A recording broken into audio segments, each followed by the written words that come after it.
three forms that we have.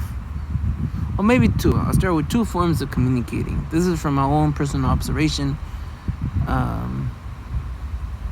I guess there could be more or less. There could be even like a whole like branch of psychology devoted to this one subject. But this is from what I noticed from interacting with people.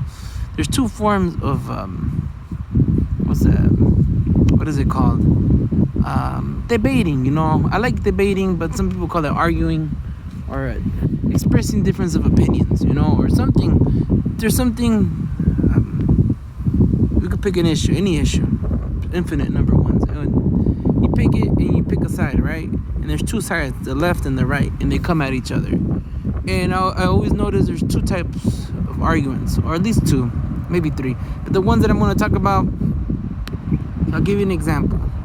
There's a logical argument, and there's an emotional. So when you're arguing with logic, there's how can I explain it? You can use words and definitions, and everything makes sense, right? You have an opinion, and you have your information to back up your opinion, and somebody else has a different opinion. They have their information, and you don't agree. And sometimes, but the cool thing about using logic is if the other person is logical. I've seen this happen to me and to other people. Like using logic. You see the other person was right, and you might not admit it in the moment, because nobody likes to ever admit that they were wrong. But then later on, you're like, man, that person made some good points, and then it might influence your views, later on. And also, there's the one with the heart one, the one that you argue with your heart. It's illogical. It has no. You could be completely wrong. But if you're arguing from your heart, it doesn't fucking matter. You're not gonna listen to the other person. The other person could make so much sense. But if it's a heart connection, then it just doesn't. You're never gonna beat that person. So then it doesn't come up. It's not about beating them anymore.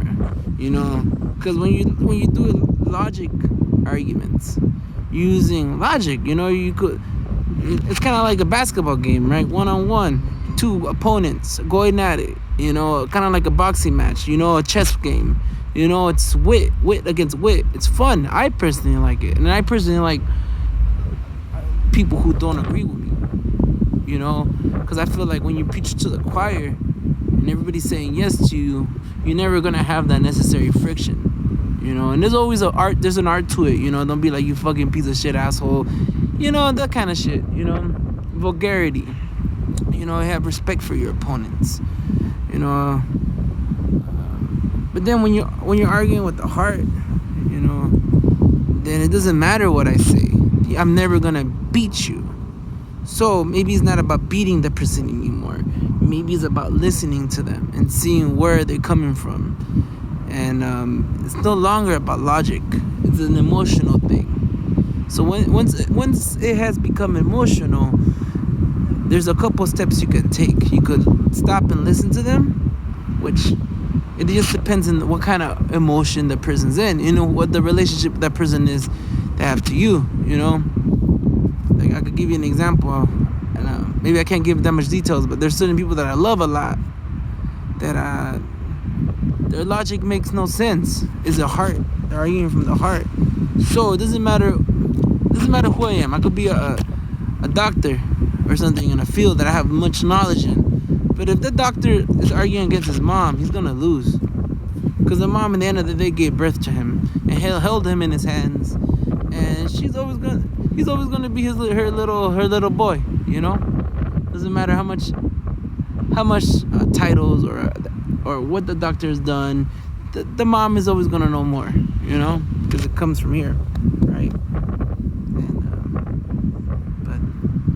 I was just sharing this because recently I just had I teach kids, and I've had experiences where the kid is completely wrong.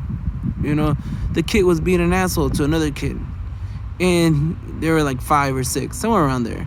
And I guess I noticed at that age they're arguing with this. They're really smart. Don't get me wrong, they're smart. But I was using logic to like, hey kid, I won't give any names, but insert any kid you want. Hey, let's share your toys. And the kid's like, no, it's my toys. But not really even his toys, it's your toys. But they're saying it's their toys. And like, in my head, I'm like, first of all, it's not even your toy, it's my toy. And I want to share it. And then second of all, it's time for you to share. So, I mean, and as a parent or as a teacher, you have some strategies. You know, you could use brute force, which I don't recommend that. You know, that maybe that's like the very last thing you do. And I do recommend it as an option, but I wouldn't recommend that as your first option.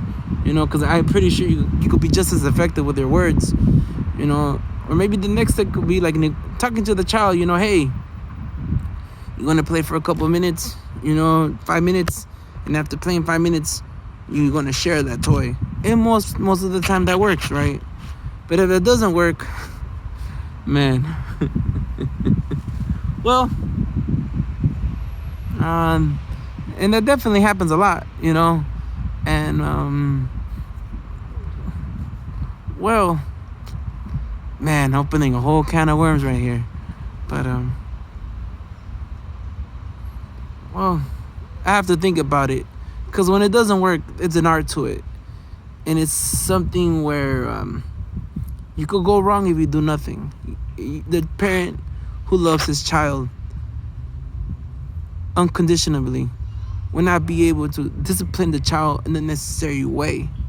You know, like the firmness that a parent has to take. You know, I'm not your friend, I'm your father, you know.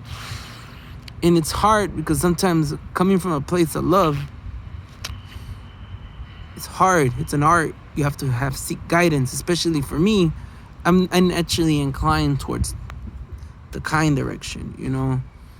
But I've learned to go the other direction a lot, because a child does not know yet the things you know.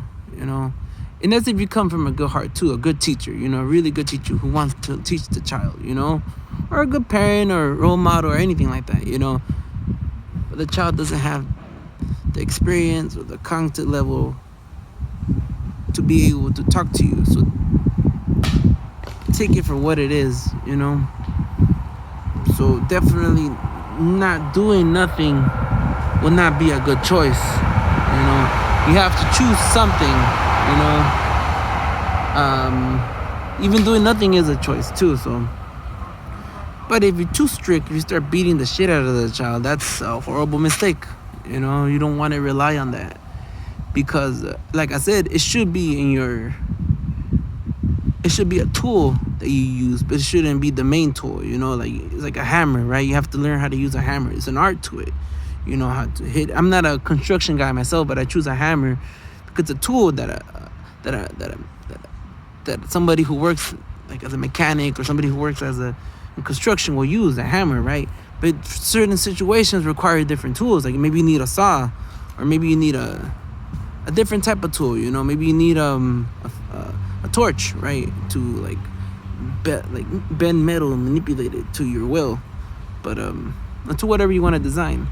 So as a teacher, you also have different tools, and definitely the art of learning how to discipline your child, it's a very it's an art.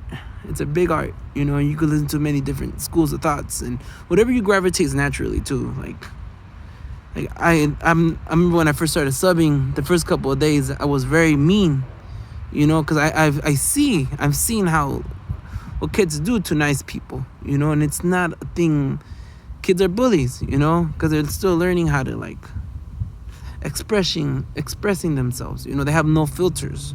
They tell you how they feel, you know. And as we become adults, we build filters, you know, to, all right, think about what I'm gonna say, right? But a kid, they tell you the truth. But yeah, just a little ideas that I had today. I just wanted to share with you guys. So yeah, hopefully you could use it at some point in your life. You know, maybe you're never gonna be a parent, but you're definitely gonna be around kids. You know, they'll be your neighbors, or they'll be the kids of your friends, or the kids of the kids of your sisters, or you know, maybe at your church, or who knows. But I always thought this information is valuable. You know, so good luck, guys.